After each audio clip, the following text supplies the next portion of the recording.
Sean todos bienvenidos al tema 6 del curso de base de datos. Mi nombre es Giovanni Palacio y en el día de hoy vamos a empezar a programar nuestra base de datos en SQL Server. Para empezar les voy a mostrar la base de datos que vamos a estar creando hoy.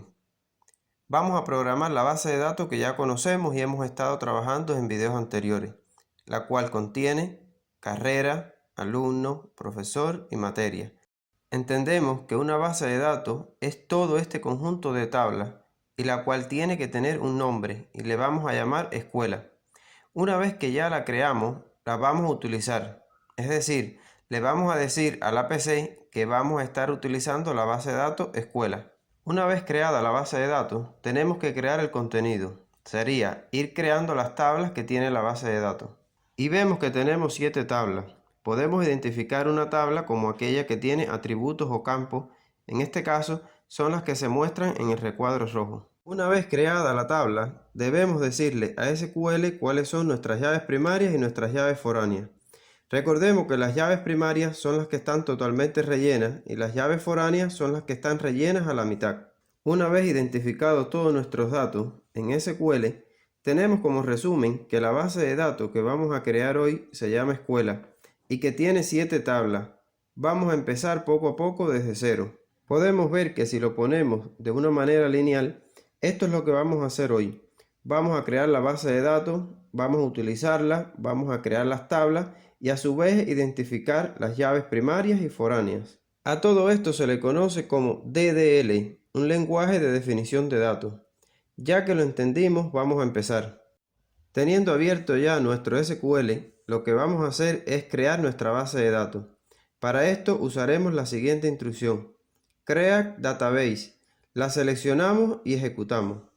Una vez creada la base de datos, la tenemos que poner en uso para que la podamos utilizar. Para eso seleccionamos la instrucción Use Escuela y la ejecutamos. Ahora, tenemos que empezar a crear las tablas. ¿Cómo sabemos por cuál tabla comenzar a programar?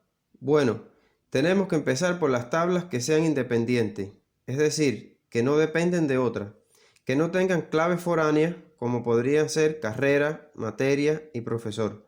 Así que vamos a empezar con la tabla carrera. Ponemos un comentario para identificar la tabla carrera. De esta forma se realiza. Para crear esta tabla, utilizamos la instrucción Create Table y le damos el nombre carrera. Es importante decirle que no importa que escriban en mayúsculas o minúsculas, así que escriban como más le acomode. Dentro de los paréntesis vamos a poner todos los campos que tiene esta tabla. El primero es clave de la carrera y lo voy a definir como clave-c y lo declaramos de tipo int, tipo entero. Lo vamos a hacer a manera de prueba, pero conforme vayamos avanzando vamos a ser un poco más profesionales nuestras llaves primarias. Seguimos con el siguiente campo, lo vamos a declarar como nom-c de tipo varchar y una longitud de 50. Después la duración y esta será de tipo flotante. La declaramos como dura-c float. Flotante porque una carrera puede durar 3 años, 4 años o 3 años y medio. Ya que tenemos todos los campos, tenemos que indicarle a SQL cuál es la clave primaria de esta tabla. En este caso tenemos que la clave primaria va a ser la clave de la carrera. Así que vamos a usar esta instrucción constraint primary key cc primary key y vamos a poner el campo que va a ser la clave primaria, clave-c. Con esto estoy diciendo que el campo -c va a contener todas las claves y llaves primarias y aquí tengo un alias. Solamente es importante en el momento de hacer la documentación de la base de datos, pero lo necesitamos poner porque es parte de la instrucción. Ya que tenemos lista la tabla carrera, lo que hacemos es seleccionarla y ejecutarla. SQL nos indica que se ha ejecutado correctamente. Continuamos con la tabla materia. En la tabla materia tenemos el atributo clave de la materia, que la indicamos como clave-m de tipo entero. También tenemos el atributo nombre de la materia, lo vamos a poner de tipo varchar con una longitud de 50. Y créditos de la materia lo vamos a poner de tipo flotante. En este caso, igual tenemos que identificar nuestra clave primaria. Constraint primary key, el campo clave-m. Aquí podemos ver que el alias no se puede repetir. Tiene que ser distinto. y vemos un patrón. Casi siempre vamos a poner PK-C y lo que vamos a agregar es lo extra, que es la que la va a hacer diferente. Aquí puse M ya que estoy haciendo referencia a la materia. Algo importante es que siempre tenemos que terminar cada instrucción con una coma. Y en la última instrucción no la ponemos porque tenemos el paréntesis de cierre, que este actúa como una coma. Seleccionamos la tabla, la ejecutamos y podemos ver que se ejecutó correctamente.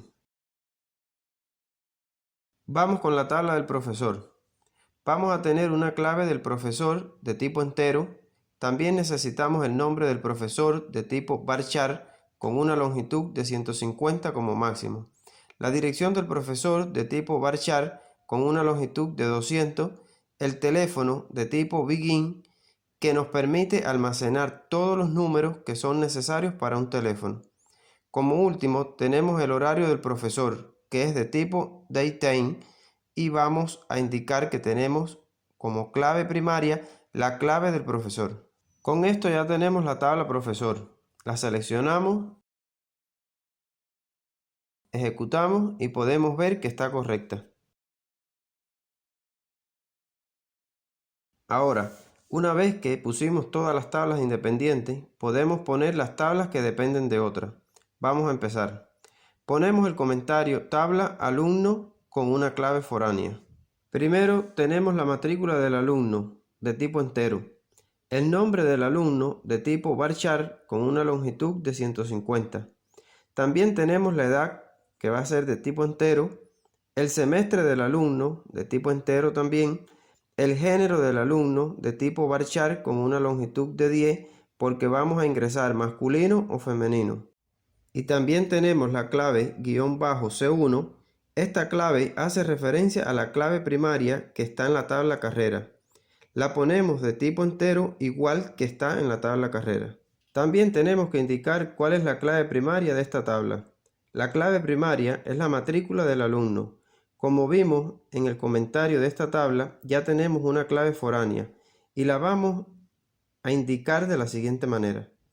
Constraint foreign key _ aquí le vamos a poner C1 para indicar que es clave _C1 y vamos a poner foreign key y entre paréntesis vamos a poner a cuál campo nos estamos refiriendo de esta tabla alumno como clave foránea. Por lo tanto sería clave _C1, pero aquí no termina la instrucción, sino que como sabemos que una clave foránea antes era clave primaria de otra tabla, bueno, tenemos que hacer referencia de dónde salió esta clave foránea. Ella salió de la tabla carrera y antes era el campo clave _C. Así que tenemos que decir referencias carrera con el campo clave _C. Y ahora sí, aquí estoy indicando que antes era el campo clave _C de la tabla carrera.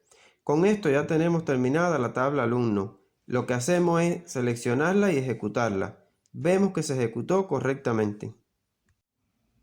Ahora nos quedan tres tablas intermedias y vemos que la primera sale de la relación alumno-profesor. Por lo tanto vamos a llamarla alu-pro. Aquí únicamente tenemos dos campos, mac-alu1 de tipo entero y tenemos la clave -p1 de tipo entero. Ahora tenemos que indicar que son claves foráneas las dos. Y así lo indicamos en cada caso, como lo expliqué en la tabla anterior. La seleccionamos, ejecutamos y podemos ver que está correcta. Vamos con la penúltima tabla, que nace de la relación alumno con la materia. La vamos a llamar mac-alu. Tiene solamente dos campos. El primero es clave -m1 y la siguiente que es mac-alu. De tipo entero, también indicamos que son claves foráneas, ejecutamos y vemos que no hay errores. Vamos con la última tabla, la cual nace de la relación materia-profesor. La llamamos mac-pro y esta contiene dos campos que son claves foráneas. El primero sería clave -m2 de tipo entero y el segundo sería clave -p2 de tipo entero. Indicamos que son dos claves foráneas, las ejecutamos y todo está correcto. Para solucionar cualquier error, únicamente tenemos que leer y analizar las instrucciones. Ya tendríamos creada nuestra base de datos escuela. Este código lo podemos guardar. Ya que lo tenemos guardado, podemos cerrar todo y no va a pasar nada con nuestra base de datos. Siempre va a estar aquí, al menos que la eliminemos o la modifiquemos. Bueno, esto ha sido todo por este video. Si tienen alguna duda, por favor déjenla en los comentarios. Es importante que todo les vaya quedando claro para poder ir avanzando. Suscríbete al canal y comparte. Recuerda que en este canal Informática Testing es el lugar donde aprendes a programar desde cero. Regálame un like, nos vemos en el próximo tema.